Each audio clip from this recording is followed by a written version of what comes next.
Yo, what's going on, everybody? Lost Decay back here again, here to talk about the Pokemon Sword and Shield Direct that happened today on June 5th, 2019.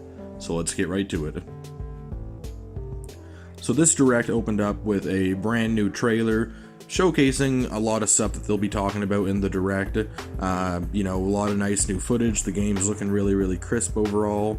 And they kind of just started going through step by step of stuff that was shown in the trailer. So this game takes place in the new region, the Gallo region is what it's called.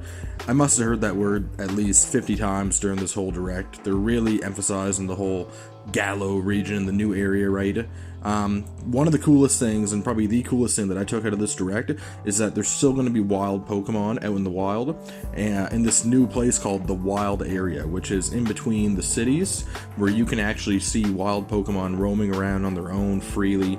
And it's also the only place in the game where you can actually use the full 360 camera angle. That's going to be really nice. That's the biggest thing that I was hoping for in this game, is full camera control, and the fact that we're getting it looks amazing.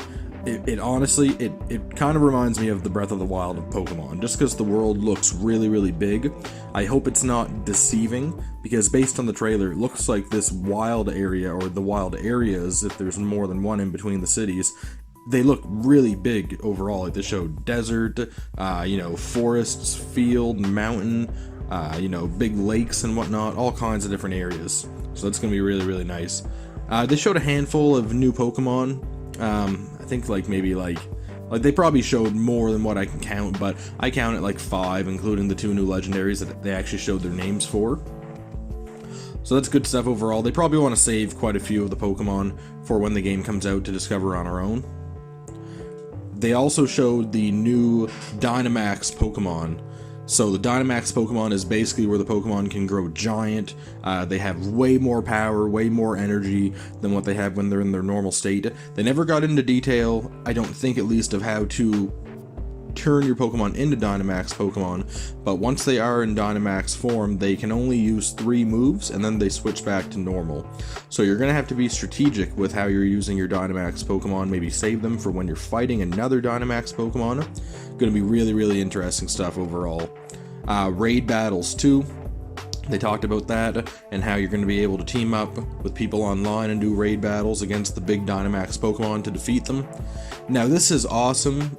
I hope that there's some more stuff to online besides just doing the raid battles with your friends, but what I just said right there, with your friends. So we all know that Nintendo is notorious for having online but not being able to play with your friends online, which is a bummer. Super Mario Maker 2, they just confirmed that the online portion of it, you can't actually invite your friends into a game and play against each other. So these raid battles, if you can't invite your friends in, they confirm that you can do it locally if you have multiple Nintendo Switches, but the online portion of it, if you can't team up with your friends and do it, then that won't be very fun. So that kind of worries me. They showed the 2 new legendary Pokemon. I can't remember their names. They're start with a Z, but basically they're like dogs. One of them has a sword that it wields, and the other one has a shield as a mask over it. They look awesome. Really dig the design of these 2 new legendary Pokemon with the blue and the red. And the trailer that they showed with these 2 Pokemon was nice, very cinematical and whatnot, although it's not actual gameplay footage. I think it's just for promotion. So yeah, these 2 new legendary Pokemon, I totally approve. The artwork, they showed the artwork to the game finally. They announced that there's going to be a bundle pack available. I'm interested in that because I do want to eventually have both copies. Right now I only have 1 copy of Let's Go Pikachu, but I plan on getting Let's Go Eevee at some point. When I can find a used copy for cheap. But if this bundle is cheap enough, I mean, you might save a little bit of money. I'm going to guess that you might save maybe 10 or 20 bucks at the most. That might interest me. If not, I'm definitely going to be getting Pokemon Sword, because I like that Pokemon more and I like the blue artwork more. And we got a November 15th release date. So that's great. It's coming this year, 100% confirmed, as long as it doesn't get pushed back again. I don't think they will. They usually don't set a solid release date. And the Pokemon Company, they're not really known for putting their stuff back anyway, so that's going to be really nice in November.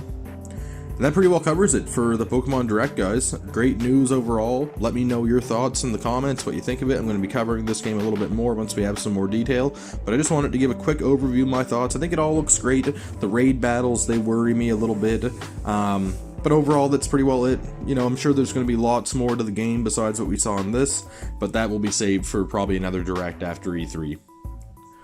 Anywho, anyone who's commenting, liking, and subscribing to my channel, thank you very much. Don't forget about the Nintendo Switch giveaway that I'm doing at 1,000 subscribers, and stay tuned for more content.